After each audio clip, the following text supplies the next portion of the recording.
Good morning, friends. Welcome back to Astrology Today. My name is Mel Rose, and I'm here to share your daily aspects. Today we have some stuff on the page that really relates back to connecting with our loved ones, our friends and family, the people we like to keep close to our hearts, and mending any fences we need to mend there, or just catching up with them and strengthening those bonds.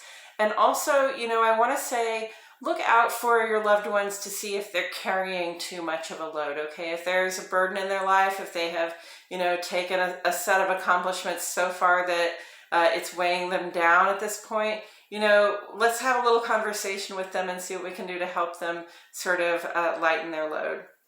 All right, let's get into these aspects. Today is Wednesday, December 14, 2022.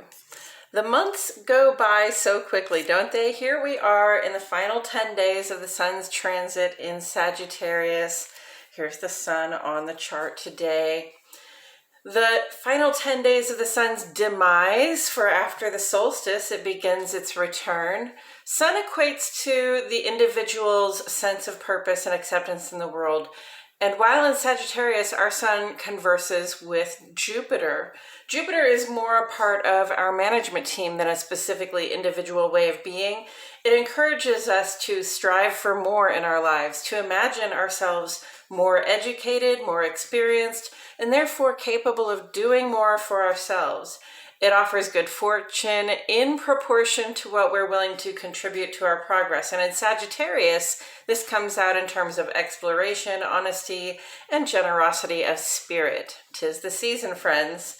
The waning gibbous moon makes ingress to Virgo early this morning. There it is on the page, and that's the direction it's going.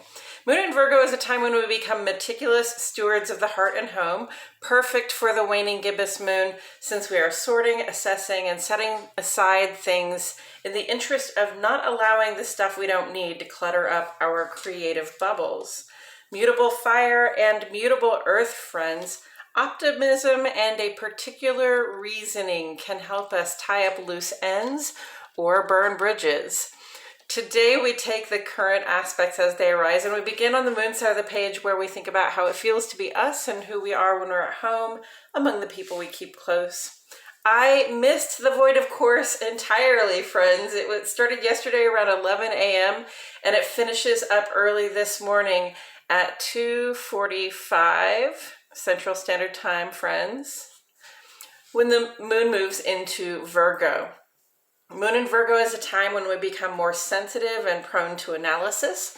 This is a good time to mend fences with friends and family, and also to tidy up around the house. And then this afternoon at 2:32, moon is trine to Venus. Here's the moon trine to Venus on the page. Taurus, Cancer, Libra, another indicator that today is a good time to catch up with loved ones and make sure we are on the same page. By reaching out, we strengthen those relationships.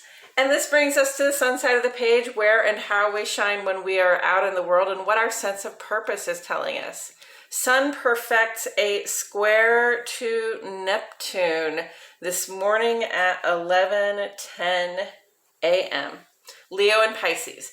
This one will linger right up through December 20, so just before the solstice. Neptune is retrograde in Pisces here, so this has been offering us a lot of clarity and insight lately. Still, with this square to the sun, there is a chance we might be deceived, or worse yet, deceive ourselves. Especially in the work, social, and civic lives, things may not be as they seem. So let's be careful not to jump to any conclusions. Seek evidence to back up what your intuition is telling you, okay? Coming up tomorrow, Mercury culminates a square to Chiron, perhaps showing us where our plans do and don't align with the plans of others. And also tomorrow, Mercury is quincunx to Mars, which is going to mess with our sense of timing a little bit, I think. And the third quarter moon in Virgo this Friday represents the next turning point in our creative cycle, where we move on from reflection to taking action. And that's it for today's astrology, friends. Thank you for tuning in for the second half of this vlog, where we seek further insight from Tarot. Please check out my other channel, Astrology Today and Tarot with Mel Rose. The link is in the description. I appreciate you all so much for being here. My love and gratitude go out to each and every one of you, and I'll see you all back here tomorrow for more Astrology Today.